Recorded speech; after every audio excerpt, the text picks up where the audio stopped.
Welcome to the Subjective Professor podcast, where we reject coercion and hypocrisy. This is episode 191, and we're going to talk about anti racism, one of my favorite topics, considering my PhD was on race theory.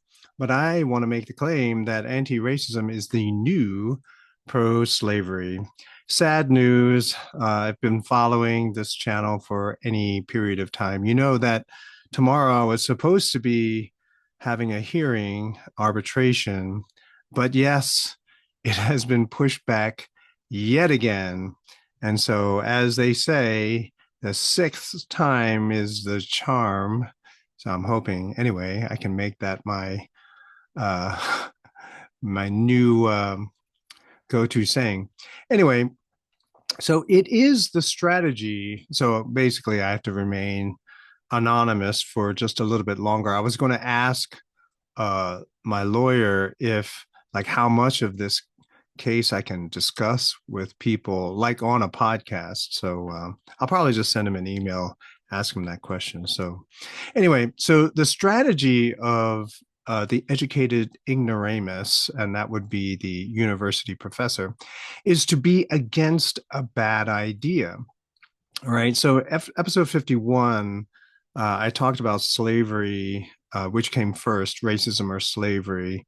One of my trick questions that I would use to spark discussion in school and in the classroom. Check that out if you want. But I couldn't find any other episode where I talked about slavery. I think I might have talked about some of these issues or some of these ideas that I'm about to bring up before in another episode, but I can't find it in any particular title. So hopefully you haven't heard any of the things that I'm about to say. And if you did, hey, it's not such a bad idea to have some review, right? Am I right? So, Antifa, anti racism. Okay, you'll notice that the educated ignoramus will do things like this. Well, they'll take a concept that most people will understand is bad, like fascism or racism, and they'll say, "Hey, I'm against that. I'm Antifa or anti-fascist, or I'm anti-racist." And so you're supposed to, by this, understand that you're the good guy, right? You're the good person because you're anti this bad thing. So you're fighting the good fight, and everybody else who disagrees with you, well, they're the fascist or they're the racist, right? And so it's a, one might say, a rhetorical device, a sleight of hand, a misdirection, a deception, a manipulation, right? And this is possible primarily because you see a lot of people when they were younger and they were reading, they were taught by their teachers to try to guess the meaning from the context. Now, I first started hearing that sort of instruction or that tip or advice probably around 30 years ago. And then when my kids started going to school, I would say, look it up in a dictionary. And they said, no, I just have to figure it out by looking at the context. And so in my head, I was like, well, yeah, but sometimes you can't. And the context is not going to tell you the actual meaning. So look it up anyway. And they would get really upset with me. And nowadays, sometimes they will use a dictionary, but only because I made their life so difficult, um, because I wouldn't give them the meaning. I would tell them, go look it up, right? And it's so easy now, right? Because you got the internet. You don't have to flip through pages or learn the alphabet, right? And use a paper dictionary. So by trying to glean from the context, people really didn't understand. They just guessed. And so the interesting thing is that a lot of manipulators, a lot of so-called academics, will then do this little trick where, knowing that a lot of people don't actually know what these terms mean, just that they're negative, they position themselves, they pretend to position themselves in opposition of those ideas. So to be anti-slavery or anti-racism, which is sometimes conflated together, right? So if you're anti-racist, you're going to bring up anti-slavery arguments, right? So you're going to justify a lot of these programs that people are proposing, like reparations, right? compensation, monetary compensation to people who were enslaved or the descendants of those who were enslaved, or the demographic group of people who were enslaved. You don't even have to prove it. You could be slave owners, descended from slave owners yourself, but if you're the right ethnic category or racial category, then bam, you are entitled to some reparations. Now, this idea of reparations is gaining a lot of traction, I think, for several reasons. And I'm this episode I'm kind of doing more off the cuff because it's kind of late. I got back from doing some errands a little bit late, but I do want to do an episode, and this is something that we talked about in my eighth grade class. So I thought I would share some of my observations, not knowing how much they actually understood. But anyway. So a lot of people really they don't understand slavery, and people are kind of gleaning things by context, and other people are filling in those blanks, right? The educated ignoramuses, they don't know either because they were raised in the same time of glean from the context, try to figure it out. And so, first of all, what is slavery, right? There are many, many, many different kinds of slavery, but what is the necessary condition for slavery? And we have to realize that it is coercion, right? So, coercion is the necessary condition for slavery, which means that anytime you are in a situation where you are coerced, even if you are paid, it's a kind of a degree of slavery. You might say, oh, but that's kind of absurd. No, it's not, right? I mean, think about healthcare. People say, oh, I have a right to healthcare. But what you're really saying is, I want to force someone to serve me, provide me with healthcare, and I don't want to pay them, right? And so that is basically slavery, right? A different kind. The person is not in shackles, but nevertheless, they are forced to do something they really don't want to do, and you're not going to pay them. Obviously, then, if you're not paying, government comes in and pays, right, through all of these elaborate systems that they have established. But coercion, right, being forced to do something you don't want to do, is a form of slavery. So if you once you take that perspective, then lots of things are a degree, right? It has a taint of slavery, even serfs, right? And just so you know, Marxists will make this argument too. Anyone who reads any book on race theory, right? They begin talking about the oppression of colored people, particularly slave trade, right? They'll talk about black slavery. And then about chapter 2 or 3, they make the connection. They'll say, oh, we'll see today, being underpaid is a kind of slavery, right? And so even Marxists will make this argument. So you don't have to hate on me. I'm just saying that this is kind of the necessary condition for slavery is coercion. So once now that we understand what slavery is, okay, so let's just pretend I was one of those black slaves. I think I can still do this as a hypothetical, let's pretend kind of thing. So I'm not black, I'm Asian, but let's just pretend I was. And so I retain my personality, my character, and let's just say I'm a slave. I survived the Middle Passage, the passage across the Atlantic, because they lost a lot of slaves to disease and sort of other reasons. And so I make it, I'm sold, I'm a slave. I am angry. Okay. I'm angry. And day and night, all I'm doing is plotting how I can be free.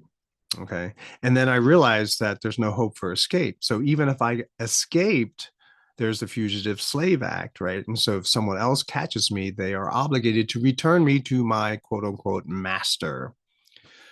So I sit there and say, well, there's no point in trying to escape. So the only thing that I have left to me is murdering the people who own me, who think that they own me, right? I will unalive them.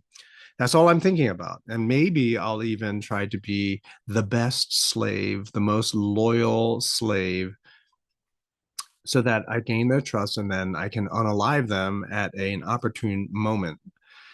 If you were a person like me, owner, right? Just in case they're censoring that word, I don't know, then you have a hard time going to sleep at night, right? You heard about some of the rebellions, the slave uprisings that had happened in early America, and you're afraid that it might happen to you.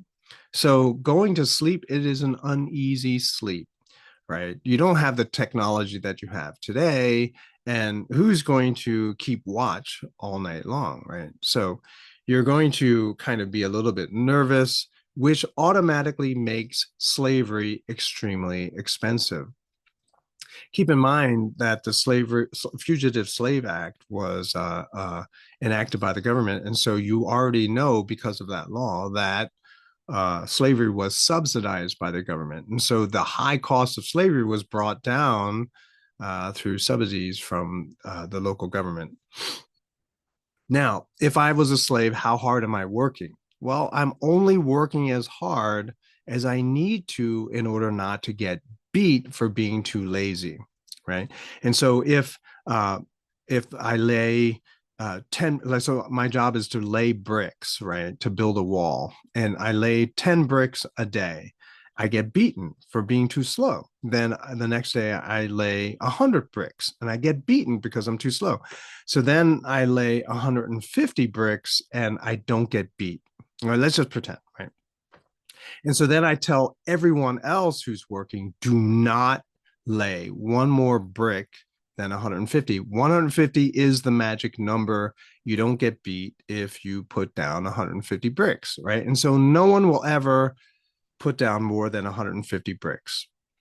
Okay. And then if you're really devious, then you try to work in a fatal flaw in the wall that you're constructing. So maybe 20 years from now, 30 years from now, the wall will fail or the floor will fail. And then we get to murder a lot of people, unalive a lot of people. Right. And so it's really expensive, right? The work is slow. How trustworthy is that work anyway? Also, if I'm sick all the time, it's not good for the person who thinks he owns me, right? And so it's up to them to make sure that I'm healthy, which means I have to be fed, I have to be clothed, I have to be housed, even if it means I build my own shelter. Right? The person who thinks they possess me has to provide the building materials in order for me to make my own living quarters. What if I'm too young? What if I'm too old to work anymore? You still got to provide for them, right? So slaves are very expensive. You have to be mindful of them even when you're out of season, right? And so if you're using, slaves to, do work, well, when you're out of season, you still have to take care of them, even though there's no return on having the slaves, right?